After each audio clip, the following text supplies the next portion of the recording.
ഒന്നും പേടിക്കാനില്ല, എന്തായാലും ഡിവോഴ്സും കിട്ടും, കൊടുത്തതിൽ കൂടുതൽ സ്വർണവും കാശും മേടിച്ചു തരാമെന്ന് പറഞ്ഞ് ഫാമിലി കോർട്ടിൽ ഈ പറഞ്ഞ അതേ സാധനമുണ്ട്. സ്ത്രീകൾക്ക് ആവശ്യമില്ലാത്ത കുറേ അഡ്വാൻറ്റേജസ് ഉണ്ട്, പ്രത്യേകിച്ച് ഒരു കുഞ്ഞ് ഇൻവോൾവ് ആകുന്ന സിറ്റുവേഷൻ. ഒരു കാലഘട്ടത്തിൽ ഇത് ഞാൻ യൂസ് ചെയ്ത ആളാണ്. അന്ന് എന്നെ കൊണ്ട് എൻ്റെ അഡ്വക്കേറ്റ് അത് ചെയ്യിപ്പിച്ചു. പീഡന പരാതി കിട്ടിയ ഉടനെ FIR ഇടുന്നു, അയാള് അറസ്റ്റ് ചെയ്ത് ജാമ്യമില്ലാ വകുപ്പിൽ റിമാൻഡ് ചെയ്യും. പിന്നെ അയാളുടെ ഉത്തരവാദിത്തമാണ് നിരപരാധിത്വം തെളിയിക്കാൻ. അപ്പൊ 45 ദിവസം പോയപ്പോഴും കൊലപാതകിയുടെ മകനായിട്ടാണ് അവരെ ട്രീറ്റ് ചെയ്തത്. എനിക്ക് തന്നെ ഞാനൊരു മനുഷ്യ സ്ത്രീ ആണോ എന്ന് തോന്നിപ്പോയി, അത്ര വൃത്തികേടായിരുന്നു. ഈ യൂട്യൂബിന്റെ താഴെ വന്നിട്ട് ഫേസ്ബുക്കിൽ ക്രിമിനേടി അമ്മാവന്മാരുണ്ടല്ലോ, ഇത് എത്ര നാളെ പോവും, ഇത് രണ്ടാമത്തതല്ലേ, ഇത് കണ്ടാ മതി എന്നൊക്കെ പറയുന്ന ക്രിമി ഉണ്ടല്ലോ, ക്രിമികൾ. ജനനേന്ദ്രിയത്തിൽ തൊടുകയാണെങ്കിൽ നമ്മൾ പറയുന്ന അയ്യേ കയ്യടറാന്നാണ്. അത് അയ്യല്ല, ഉമ്മ വയ്ക്കുന്ന അയ്യേ, ഉമ്മ വയ്ക്കുന്ന സ്നേഹപ്രകടനം. അത് നിങ്ങൾ കണ്ടു പഠിക്കണം. നിങ്ങളുടെ അച്ഛനും അമ്മയും ഇങ്ങനെയാണ് സ്നേഹിക്കുന്നത്. നിങ്ങൾ ഭാവിയിൽ കല്യാണം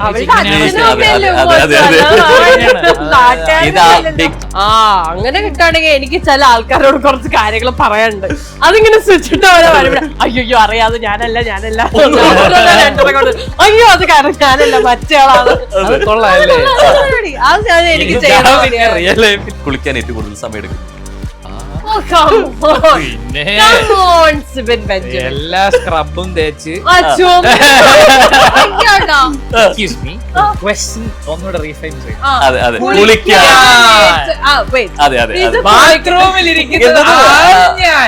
ഞാൻ സമ്മതിക്കില്ല. കുളിക്കാൻ പോകുമ്പോഴും നമുക്ക് മൂവികൾ ഇഷ്ടമുള്ള ആളുകളാണ്. സോ നിങ്ങൾക്കൊക്കെ ഈ ഒരു സമയം ഒരു മൂവി തരും, മൂവി ടൈറ്റിൽ തരും.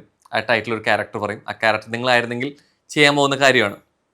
ഓക്കെ, അപ്പോൾ ഓൾറെഡി തമിഴ് നേരത്തെ സംസാരിച്ച് വന്ന പാട്ടിലോട് വന്നുകൊണ്ട് തന്നെ മുതൽവൻ ക്യാരക്ടർ ആയിരുന്നെങ്കിൽ നിങ്ങൾ, അതായത് ഒരു നാൾ മിനിസ്റ്റർ CM വരുന്ന പോലെ ആയിരുന്നെങ്കിൽ നിങ്ങൾ പുതിയതായിട്ടൊരു കാര്യം ചെയ്യാൻ പോകുന്നതും ഉള്ളൊരു കാര്യം വേണ്ടെന്ന് വെക്കുന്നതും എന്തായിരിക്കും? സംതിങ് കോൺട്രോവേഴ്ഷ്യൽ.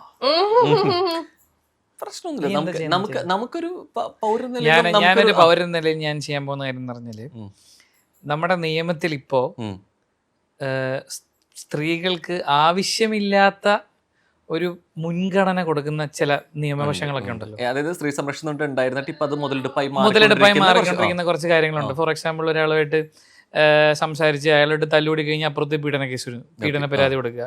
പീഡന പരാതി കിട്ടിയ ഉടനെ FIR ഇടുന്നു, അയാള് അറസ്റ്റ് ചെയ്ത് ജാമ്യമില്ലാ വകുപ്പിൽ റിമാൻഡ് ചെയ്യുന്നു.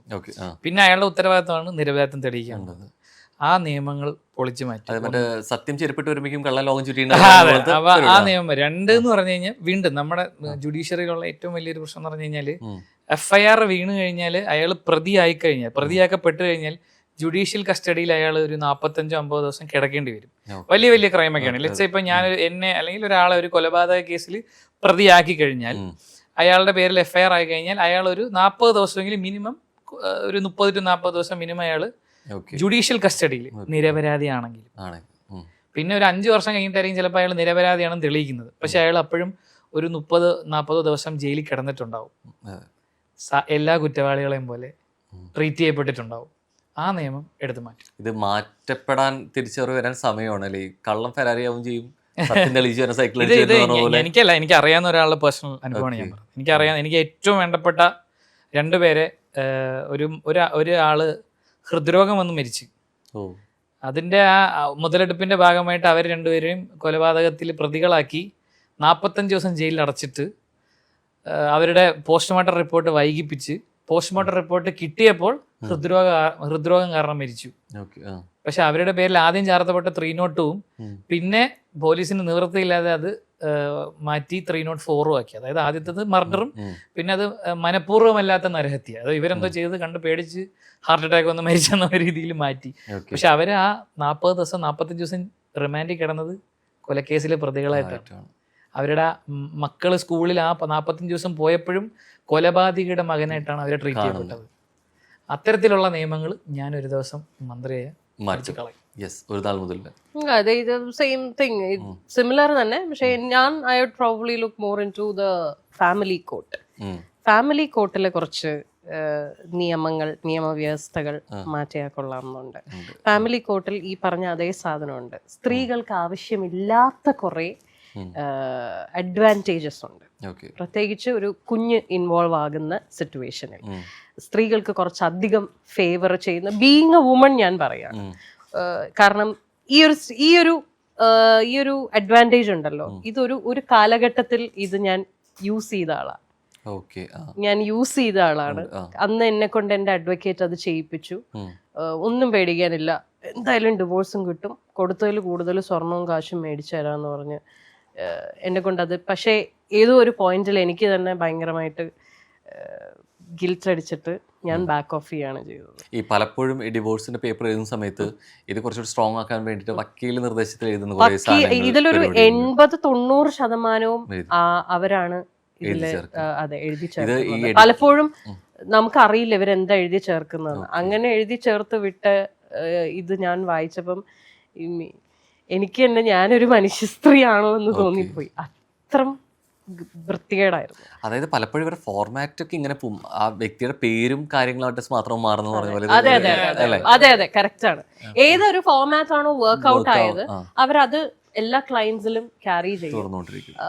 പലപ്പോഴും ക്ലയൻസ് ചില ഇപ്പം വലിയ പഠിപ്പും ഇതൊന്നും ഇല്ലാത്ത ആൾക്കാരൊക്കെ ആണെങ്കിൽ ചിലപ്പോൾ മൈൻഡ് ചോദിക്കുപോലും ഇല്ല എന്താ എഴുതിയിരിക്കണം, മനസ്സിലായില്ല. അങ്ങനെ കുറച്ച് അഡ്വാൻറ്റേജസ് ഫാമിലി കോർട്ടിനുണ്ട്. അതെടുത്ത് അത് ഞാൻ ഒരു പ്രാവശ്യം അത് ഉപയോഗപ്പെടുത്തിയിട്ടുണ്ട്. പക്ഷെ അത് വേണ്ടിയിരുന്നില്ല. പക്ഷെ എനിക്കത് റിയലൈസേഷൻ വന്ന് ഞാൻ ഇനി ഇതിന്റെ പേരിൽ എന്നെ അല്ല ഇട്ടാലും കുഴപ്പമില്ല. I tried doing it. പക്ഷെ അത് റിയലൈസേഷൻ ആയിട്ട് ഞാൻ അതൊന്ന് ബാക്ക് ഓഫ് ചെയ്തു. നമ്മളെ മന്ത്രിയാവുന്നു, ഒരു നിയമസഭ വിളിക്കുന്നു, ഈ കുറെ നിയമങ്ങൾ ഇതുപോലെ പാസ്സാക്കുന്നു. സോ എന്തിനൻ ചെട്ടിയെ പോലെ ഒരു റോബോട്ടിനെ കയ്യിൽ കിട്ടിയാൽ ആദ്യം ചെയ്യുന്ന കാര്യം എന്തോ? എന്തിനെ കയ്യിൽ കിട്ടിയാൽ ഇഷ്ടമുള്ള എന്തും ചെയ്യിപ്പിക്കാം. അങ്ങനെയാണെന്നെങ്കിൽ ആലോചിച്ചോളൂ. സിബിബ് ഈ യൂട്യൂബിന്റെ താഴെ വന്നിട്ട് ഫേസ്ബുക്കിൽ ക്രിമിയേടി അമ്മാവന്മാരുണ്ടല്ലോ, ഇത് എത്ര നാളെ പോവും, ഇത് രണ്ടാമത്തതല്ലേ, ഇത് കണ്ടാ മതി എന്നൊക്കെ പറയുന്ന ക്രിമി ഉണ്ടല്ലോ, ക്രിമികളായിട്ടുള്ള അമ്മാവന്മാരെയും അമ്മായിമാരെയും ഫേക്കാക്കന്മാരെയും തൂക്കാൻ പറയും. തൂക്കി നേരെ കൊണ്ടുവന്ന് നമ്മളൊരു വീഡിയോ എടുത്ത് ഇതൊക്കെയാണ് ഈ ഫേക്കന്മാരെന്ന് കാണിക്കും. അതിന് വേണ്ടിട്ട് ഞാൻ എന്റെ ചിട്ടി ഗോ പൊക്കിയെടുത്തിട്ട് ഈ അമ്മാവനെ തൂക്കിയെടുത്തിട്ട് കോമഡി എന്നറിയോ, ഈ കമന്റ് ഇടുന്ന അമ്മാവൻ നമ്മളിപ്പോ ചുമ്മാ ഫേസ്ബുക്കിൽ ഇത് കൊള്ളാം ഇത് എന്താ പറയുക പറഞ്ഞ വൃത്തിയുടെ കയറി എഴുതാം.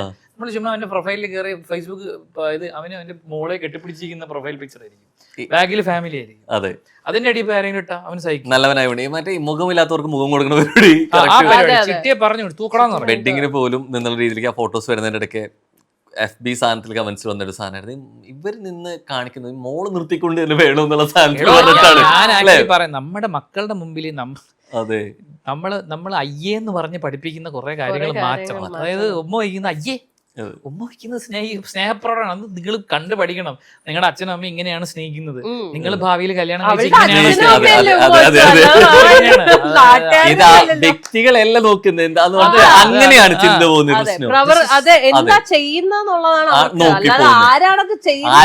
നിങ്ങൾ സ്നേഹിക്കുക, നിങ്ങൾ മക്കളുടെ മുമ്പിൽ വെച്ച് വേണം സ്നേഹം പ്രകടിപ്പിക്കാൻ. നിങ്ങളുടെ സ്നേഹം മക്കൾ കണ്ട് പഠിക്കട്ടെ, അതാണ് അവർ ലൈഫിൽ ക്യാരി ചെയ്യേണ്ടത്. ഇതാണ് നമ്മൾ പഠിപ്പിക്കേണ്ടത്, അതല്ലാതെ അയ്യെന്നാണ് പഠിപ്പിക്കുന്നത്. അയ്യേ കുറച്ചൊരു ഡീറ്റെയിൽ ആയിട്ട് ഞാൻ പറഞ്ഞു കഴിഞ്ഞാൽ താത്വികമായി പോവാൻ.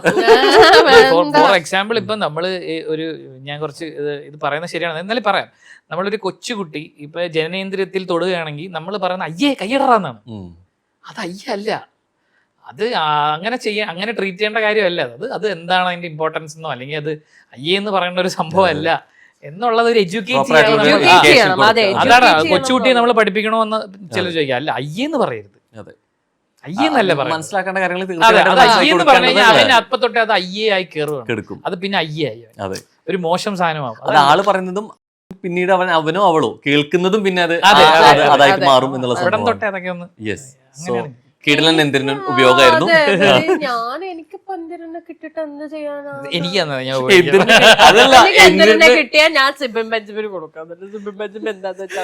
എന്തിനെ കിട്ടി ഇങ്ങനെ ഗുണുണ്ടെന്നുള്ളത് മനസ്സിലായില്ലേ?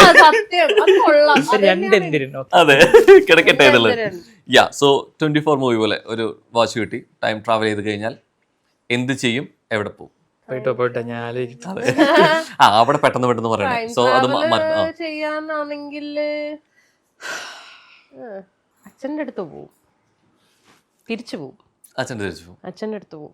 എന്നിട്ട് എന്ത് പറയും? എന്ത് പറയാനാ, ഒന്നും പറയാനില്ല. കുറച്ചേരം അച്ഛനെ നോക്കി അവിടെ അങ്ങനെ ഇരിക്കും, ഓക്കെ. എന്നിട്ട് തിരിച്ചു വരും. എനിക്ക് തോന്നുന്നു ആ പോക്ക് ചിലപ്പോൾ തിരിച്ചു വരില്ല എന്ന് അതെ, തോന്നുന്നു. വരാതിരിക്കാൻ പറ്റിയ അത്ര, അച്ഛനെയും കൂടി കൊണ്ടുവരാൻ പറ്റിയ അത്രയും നല്ലത്. ഓക്കെ. 2024 ഏപ്രിൽ 27 പോകും ആ, ബിഗ് ബോസ് ഹൗസിലേക്ക് കയറുന്ന. എന്നിട്ട് വൃത്തിയായിട്ട് തിരിച്ചു വരും. ആ പോയില് വരുന്ന ഇപ്പൊ വൃത്തിയായിട്ട് തിരിച്ചു വരും എന്ന് പറയുമ്പോൾ തന്നെ എന്ത് മാറ്റാണ്? അപ്പൊ ഞാൻ ചെയ്തത് എനിക്ക് ചെയ്യണ്ടായിരുന്നു എന്നുള്ളൊരു തോന്നലുണ്ടാവും. അതൊന്നുമല്ല, പിന്നെന്തായിരുന്നു? അല്ല, ഞാൻ ചെയ്തതിന് അതല്ല, എൻ്റെ ഒരു വീക്കെൻഡ് എപ്പിസോഡ് കഴിഞ്ഞിട്ടുള്ള ഒരു ബ്രേക്ക് ഡൗൺ, അതെ, അത് എന്നെ മനഃപൂർവ്വം ബ്രേക്ക് ഡൗൺ ചെയ്യാൻ ചെയ്തതാണെന്നുള്ളൊരു റിയലൈസേഷൻ വന്നില്ലേ, ഓക്കെ. അത് ഇപ്പൊ എനിക്ക് കിട്ടിയല്ലോ. അതെ, ഇനി തിരിച്ചു പോയിട്ട് ഇത് വിഷയമില്ല എന്നുള്ളൊരു സാധനം കട്ടക്ക് അത് ഇപ്പോഴും ഒരു ഇതായിട്ട് കിടക്കുന്നുണ്ട്, സ്കാറായിട്ട് കിടക്കുന്നുണ്ട് അല്ലേ റോഹൻ. അത് എന്താന്ന് പറഞ്ഞു കഴിഞ്ഞാൽ എന്നെ ജീവിതകാലം മുഴുവൻ ഹോണ്ട് ചെയ്യാൻ പോണ സാധനം അതാണ്.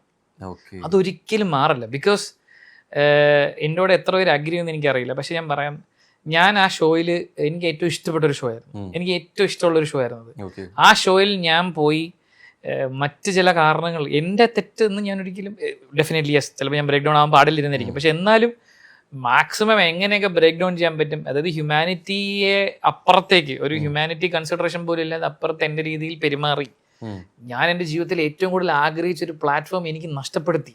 അത് ബാഹ്യ ഇടപെടലുകളാണ്. ഇതിൻ്റെയൊക്കെ അപ്പുറം ഇത് ഞാൻ എത്ര മറക്കാൻ ശ്രമിച്ചാലും ചിലർ അഗ്രി ആയിരിക്കും. എൻ്റെ അടുത്ത് പലരും പറയുന്നതാണ് വിന്നർ ആവേണ്ട ആളായിരുന്നു എന്ന് പറയും.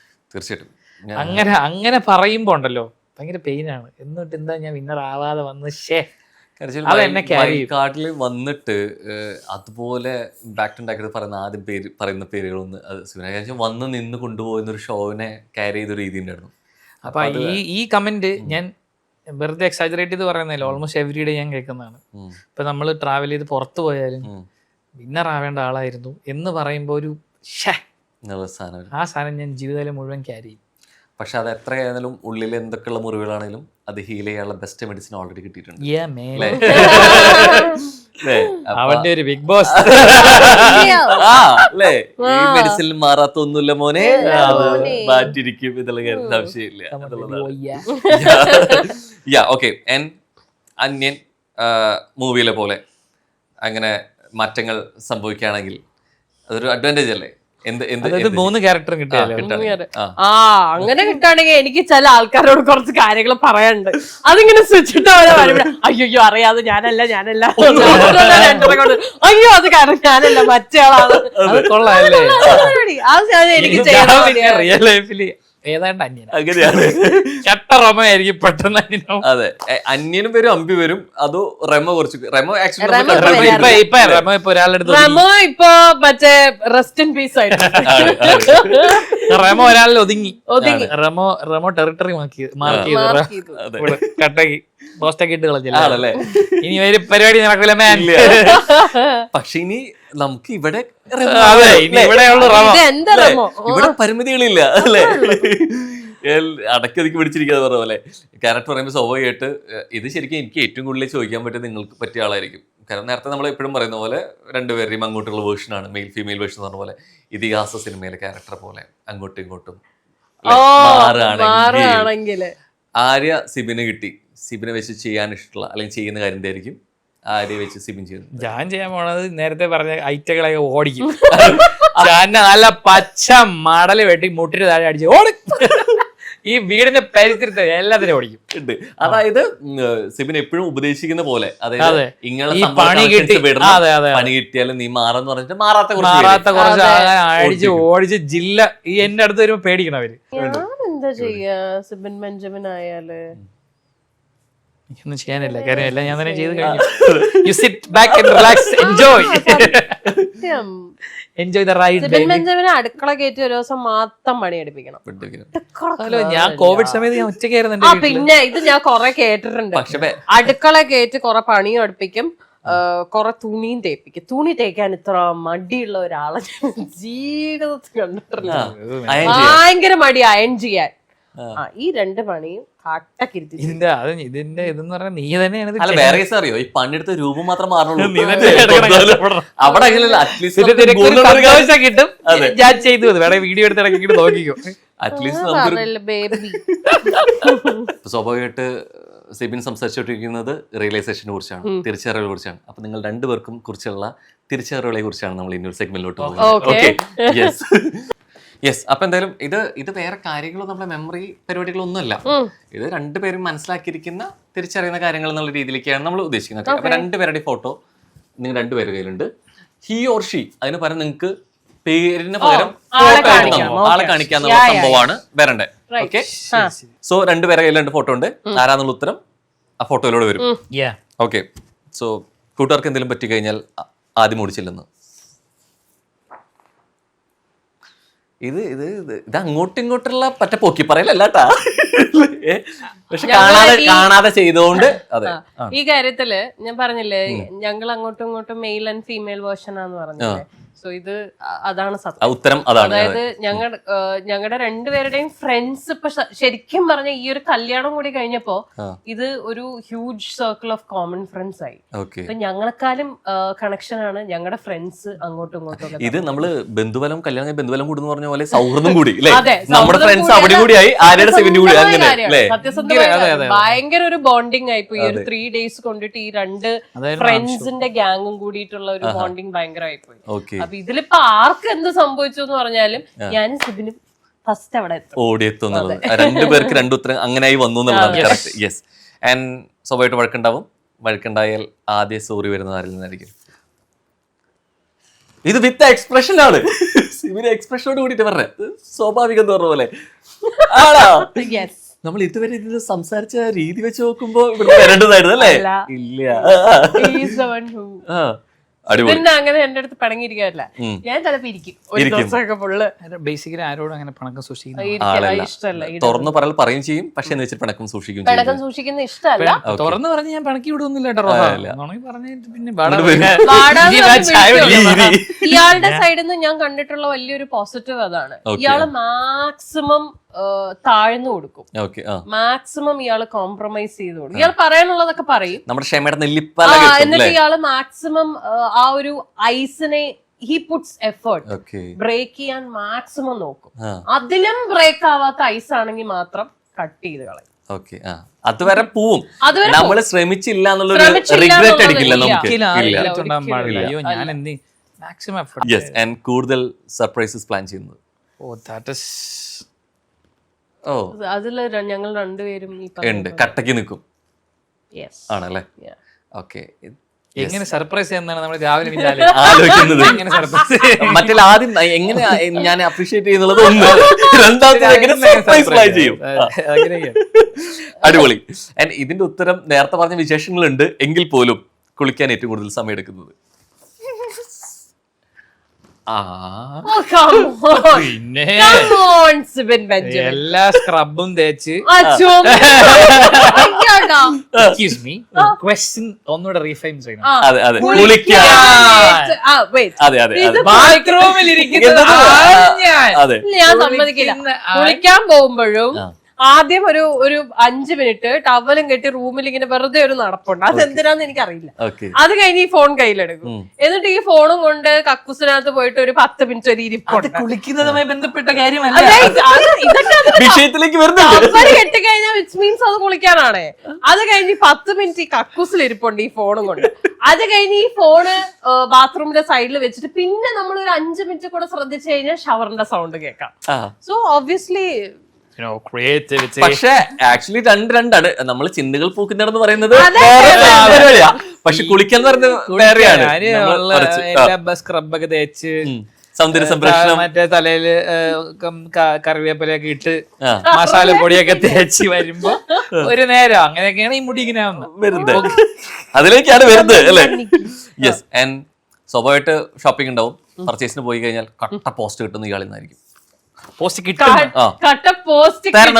അതായത് ആളുടെ ഒപ്പം പോയി കഴിഞ്ഞാൽ നമുക്ക് പോസ്റ്റ്. നീയാണ് എനിക്ക് പോസ്റ്റ് തരുന്നത്. പിന്നെ നീ H&M-ലൊക്കെ കയറി കഴിഞ്ഞാൽ എനിക്ക് ഒരു സിനിമ കണ്ടിറങ്ങിയ ഒരാളെ സമയമുണ്ട്. ഞാൻ പോസ്റ്റ് അടിച്ചിരുന്നു. ഒരിക്കലല്ല, ഞാൻ ഷോർട്ട് എടുക്കാൻ എത്ര സമയം എടുത്ത് പോകൂ. ഞാൻ പറയട്ടെ, ഞാൻ ഷോപ്പിംഗ് ഞങ്ങൾ രണ്ടുപേരും കമ്പയർ ചെയ്യണമെങ്കിൽ ഷോപ്പ് ഹോളിക് ഇവരാ. പറയുന്നോ? പക്ഷെ വേറെ കേസ് ഉണ്ട് കേട്ടോ. ഷോപ്പ് ഹോളിക് ആണെന്ന് പറയുന്നതിന് സമയം എടുക്കുന്നു എന്നുള്ളൊരു അല്ല, അർത്ഥമില്ല. ഞാൻ പറയട്ടെ, ഷോപ്പ് ഹോളിക് ഇവനാ. ഇവൻ കറക്റ്റ് ഭയങ്കര ഇതൊക്കെ നോക്കി എടുക്കുന്ന ആളാണ്. ഓക്കെ. പിന്നെ ആ എടുത്ത കളർ ചേരുന്നുണ്ടോ ഇങ്ങനെയുള്ള പരിപാടികളൊക്കെ ഇവനുണ്ട്. അപ്പൊ ഇത് തന്നെ ഈ ഷർട്ടിന്റെ കൂടെ എത്ര പാന്റ് ട്രയൽ ചെയ്ത് സത്യം പറ. ഇതാണ് പരിപാടി. ഇതൊക്കെ വൺസിന്റെ വയലാണ് കേട്ടോ. അതെ അതെ. പക്ഷെ പറയുമ്പോ എടുത്ത് പറയൂ അല്ലെ. ഇവളുടെ കൂടെ ഷോപ്പിംഗ് ഉണ്ട്. മറ്റേ കുണാൽസ കമ്മലിട്ടുന്ന കടയില്ലേ, കുശാൽസ, അവിടെ കയറി കഴിഞ്ഞു കഴിഞ്ഞാൽ ഞാൻ ഫാസ്റ്റ് ആയിട്ടാണ് ഷോപ്പിംഗ് ചെയ്യുന്നത്. അവന് പ്രാന്തോ എല്ലാ കമ്മലെടുത്ത് വെച്ച് ഇറക്കി കഴിയുമ്പോ അവന് വട്ടം, അവൻ രണ്ടെണ്ണം എടുക്കും. ചുമ്മാ സമ്മതിച്ചു തരില്ല. H&M ഒക്കെ സെയിലിന് ബോർഡ് ഇട്ടിരിക്കില്ലേ, അതൊക്കെ എടുക്കും ഓരോന്ന്. റോഡ് ക്ലോസ് ചെയ്ത് അപ്പുറത്തെ ഒബ്രോണ്ട് സിനിമ പോസ്റ്റാണ്. അയ്യോ ലോക ഒരു പോസ്റ്റും ഇല്ല കേട്ടോ. ഈ സാധനമൊന്നുമില്ല. ആ പോണം ഖുഷിയെ കൂട്ടി പിടിച്ചോ. ഞങ്ങള് കാഫേലൊക്കെ ഇരിക്കും, ഉടനെ ഫോൺ എടുക്കും, ആരെങ്കിലും വിളിക്കാൻ തുടങ്ങും. പിന്നെ ഞാൻ ഷോപ്പിംഗ് തീർക്കണ വരെ ആ കോളങ്ങ് പൊക്കോളും. 2 മണിക്കൂർ ഇപ്പൊ സമയച്ച. അതായത് കോൾ ഡ്യൂറേഷൻ പറഞ്ഞിട്ടില്ല. അതിന് ഉത്തരം റോഹന് മനസ്സിലായിട്ടുണ്ട്. പ്രേക്ഷകരെ നിങ്ങൾക്ക് മനസ്സിലായി ഞാൻ പ്രതീക്ഷിക്കുന്നു. കൂട്ടത്തിൽ നന്നായിട്ട് മാഗി ഉണ്ടാക്കുന്നത് ഞാനാണ്. അടുക്കളക്കാരന്റെ ആക്ച്വലി മാഗിന്ന് വാക്ക് വെച്ചാലും ശരിക്കും ഉണ്ടാക്കാറുണ്ടോ? പിന്നെ ആണല്ലേ. നേരത്തെ പറഞ്ഞ പോലെ ഹിഡൻ ടാലന്റ് ആയിട്ട് പാചക കല അവിടെ കിടപ്പുണ്ട്. യെസ്. ആൻഡ് പൊതുവെ വിശേഷ ദിവസങ്ങൾ മറക്കുന്നത് ഇയാളാണ്. സ്പെഷ്യൽ ഡേ ഒക്കെ മറക്കും. എനിക്ക് മറവി കൂടുതൽ. അവിടെ പൊക്കിയിട്ടില്ല ഇത് അവിടെ. അല്ല, എനിക്ക് പൊതുവെ മറവി ഇച്ചിരി കൂടുതലാണ്. ഞാൻ പ്രത്യേകിച്ച് ബർത്ത്ഡേസ് ഒന്നും എനിക്ക് ഓർത്ത് വെക്കാനേ പറ്റില്ല. ഭയങ്കര ബുദ്ധിമുട്ടാണ്. ആകപ്പാടെ ഞാൻ ഓർത്തിരിക്കണ ബർത്ത്ഡേ പറഞ്ഞാൽ എന്റെ അച്ഛന്റെ, സിബിന്റെ, കൊച്ചിന്റെ, ഇതിന്റെ അപ്പുറത്തെ. പിന്നെ ഞാൻ കുറച്ചൊന്ന് ആലോചിക്കണം. അതിൽ ചിലപ്പോ ഗസ് ചെയ്യണതിൽ തെറ്റും. ഇങ്ങനെയൊക്കെ പ്രശ്നങ്ങളുണ്ട്. I am very bad with my memory. പേരുകൾ ഓർത്ത് വെക്കാനും നമ്പേഴ്സ് ഓർത്ത് വെക്കാനും എനിക്ക് ഭയങ്കര ബുദ്ധിമുട്ടാണ്. അല്ല, എനിക്ക് ഭയങ്കര ബുദ്ധിമുട്ടാണ്. എനിക്ക് അതായത് ഇപ്പൊ ഞങ്ങള് ഒരു കല്യാണം കഴിഞ്ഞിട്ട് ഞങ്ങള് ഓസ്ട്രേലിയയില് ഞങ്ങൾക്ക് ഷോ ഉണ്ടായിരുന്നു. അപ്പൊ ഞങ്ങള് പോയി. ഈ പറയുന്ന സ്ഥലങ്ങളിലൊക്കെ ഞാൻ ഇതിനു മുമ്പ് പോയിട്ടുണ്ട്. ഓൾമോസ്റ്റ് എല്ലാ സ്ഥലത്തും. പുതിയതായിട്ട് പോയ സ്ഥലം അഡ്ലേഡ് ഇല്ല. I have been to Adelaide. അതല്ലേ ഞാൻ പറഞ്ഞേ. അഡ്ലേഡില് വൂളഗോങ്ങിലാണ് ഞാൻ ആദ്യമായിട്ട് പോണത്. അതിനു മുമ്പ് പോയ 3 സ്ഥലത്തും ഞാൻ പോയിട്ടുണ്ട്. പക്ഷെ എനിക്ക് ഓർമ്മയില്ല ആ എയർപോർട്ടിൽ പോയി ഇറങ്ങിയതോ ഒന്നും. സിഡ്നി എയർപോർട്ട് 4-ാമത്തെ പ്രാവശ്യമാണ് സിഡ്നി എയർപോർട്ട്. എനിക്ക് ഇപ്പോഴും ഓർമ്മയില്ല. ഇത് സുഖ എല്ലായിടത്തേക്കും പോയിട്ടുണ്ടെങ്കിലും പിന്നെയും പോകുമ്പോ ആദ്യം കണ്ട ഫീൽ നമുക്കൊരു സ്ഥലം പോയി ഞാൻ ചോദിക്കും ഇവിടെ ആരാടേന്നൊക്കെ ചോദിക്കും. സഞ്ജയ് രാമസ്വാമി. അതായത് വേണ്ടപ്പെട്ട സംഭവങ്ങളാണ് കിടപ്പുണ്ട്. അല്ലാത്തത് വളരെ ഇമ്പോർട്ടന്റ് ആയിട്ടുള്ളതൊക്കെ ഞാൻ എനിക്കൊന്ന് ഫോണിൽ റിമൈൻഡറിൽ ഏറ്റവും ഗുണമുള്ള വ്യക്തി അല്ലേ. പിന്നെ എനിക്ക് പണ്ടൊക്കെ ഞാൻ ഫോൺ നമ്പേഴ്സ് ഒക്കെ ഓർത്ത് വെക്കുന്ന ആളായിരുന്നു. എനിക്ക് സിബിന്റെ ഫോൺ നമ്പർ ഇപ്പോഴും ബൈ ഹാർട്ടായിട്ട് അറിയില്ല. പക്ഷെ അത് പൊതുവെ അത് മാറിണ്ട്. പണ്ട് എല്ലാവരും ഫോൺ ഉപയോഗിക്കുമ്പോൾ നമ്മുടെ പാരന്റ്സിന്റെ സിബ്ലിംഗ്സിന്റെ ഒക്കെ നമ്മൾ അറിയാതെ വെക്കും. ബെസ്റ്റ് ഫ്രണ്ട്സിന്റെ എന്നാലും ഫോൺ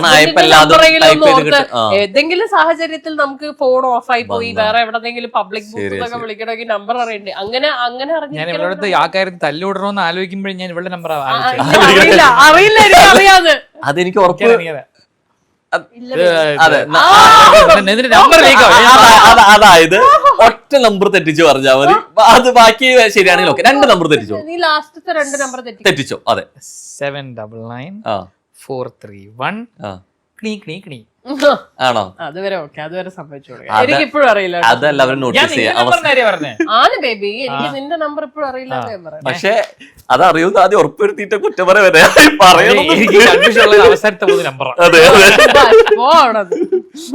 അതാ പറ. ആദ്യം നോക്കുക, കൺഫ്യൂഷൻ വരും. അതാണ് മറ്റേത് നോക്കുകയും ചെയ്യും. യെസ്. ആൻഡ് കൂട്ടത്തിലെ ധനകാര്യമന്ത്രി വരാം. ആണല്ലേ. അത് സാമ്പത്തികമായിട്ടുള്ള അച്ചടക്കം എന്നാണ് ഉദ്ദേശിച്ചത്. ഇല്ലായിരുന്ന സാധനമാണ്. ഇപ്പൊ ഞാൻ കല്യാണം കഴിച്ചു കഴിഞ്ഞപ്പം അവക്കും ഇല്ലായിരുന്നു, അവക്കും ഇല്ലല്ലോ. അപ്പൊ ഞങ്ങൾക്ക് 2 പേർക്ക് ഇതില്ലാതായ പിച്ചച്ചട്ടി എടുക്കുമെന്ന് മനസ്സിലായതുകൊണ്ട് ഞാൻ അതങ്ങ് ഏറ്റെടുത്ത്. ഓക്കെ. വഴക്ക് കൂടി കഴിഞ്ഞ് സോറി പറയുന്നത് വിടുകയെന്ന് പറഞ്ഞു. പക്ഷെ വഴക്ക് കൂടാനുള്ള പ്രവണത കൂടുതൽ ആർക്കാ കണ്ടില്ലേ. എന്ത് സീണ്ടല്ല അടി ഉണ്ടാക്കും എന്നുള്ളൊരു മൈൻഡ് ആണല്ലേ. കറക്റ്റ്. അതിലൊരു എതിരഭിപ്രായം ഇല്ല. Emotional Guy. Yes. I get emotionally involve. ഉണ്ട്. മാഗി നന്നായി ഉണ്ടാക്കുന്നു പറഞ്ഞു, കുക്ക് ചെയ്ത് കഴിക്കാറുണ്ട്. പക്ഷെ വിശന്ന ഇയാൾ വയലന്റാ. അങ്ങനെയാണെങ്കിൽ ആരാണ്? വിശന്നാൽ നിങ്ങളല്ലാതെ ആവും. ആവും. അത് ഞാനാ. വിശന്നാൽ നിങ്ങളില്ലാതെ ആവുന്ന ആണ് പ്രശ്നം. പ്രശ്നം ഭയങ്കര ചെറിയ പ്രശ്നമൊന്നും അല്ല മോനെ, വലിയ പ്രശ്നമാണ്. ആ നമ്മളൊക്കെ തിന്നും പിടിച്ച്. ഓക്കെ. നമ്മൾ ഈ മറ്റേ ഇതിന്റെ പരസ്യമില്ലേ, എന്താ ഇതിന്റെ പേര്? sneakers. അത് തന്നെ, അത് അമ്മച്ചാണ്. പെട്ടെന്ന് നോക്കുമ്പോ ആരും ഒന്നല്ല, അത് വേറെ മൂഡ് പിടിച്ചിരിക്കുന്നു. വേറെ അതെ, വേറെ എന്തെങ്കിലും എനിക്ക് വിശക്കുന്നു എന്നൊക്കെ പറഞ്ഞങ്ങ് തുടങ്ങും. ഇന്നലെയും കൂടെ ഉണ്ടായിരുന്നത്. യെസ്, എനിക്ക് തോന്നുന്നു ട്രിപ്പ് പോയി കഴിഞ്ഞാൽ മെയിൻലി എക്സ്പ്ലോർ ചെയ്യുന്നത് ഫുഡിലായിരിക്കും അല്ലേ? ഫുഡ്സ് എന്തൊക്കെ വെറൈറ്റി ഫുഡ് വെറൈറ്റീസ് ആണ്. അതെ അതെ. ആര് ട്രിപ്പ് മാത്രമല്ല ബ്രോ, ഇപ്പൊ നമ്മുടെ കൊച്ചിയിലാണെങ്കിലും ട്രിവാൻഡ്രം പോയാലും ഈ ഫുഡ് വെറൈറ്റി അവിടെ കിട്ടും. അവിടെ പോയിട്ട് അത് ടേസ്റ്റ് ചെയ്യുക പരിപാടിയൊക്കെയാണ് ആര്യക്ക്. അത് ഭയങ്കര ഇഷ്ടമുള്ള പരിപാടി. എനിക്ക് തോന്നുന്നു കാഞ്ചീപുരം കഴിഞ്ഞാൽ അടുത്ത് വരാൻ പോകുന്നത് ഒരു കഫേയോ റെസ്റ്റോറന്റ് ആയിരിക്കും. അങ്ങനെ ലോങ് റണ്ണിലേ ഉള്ളൂ. ഓക്കെ.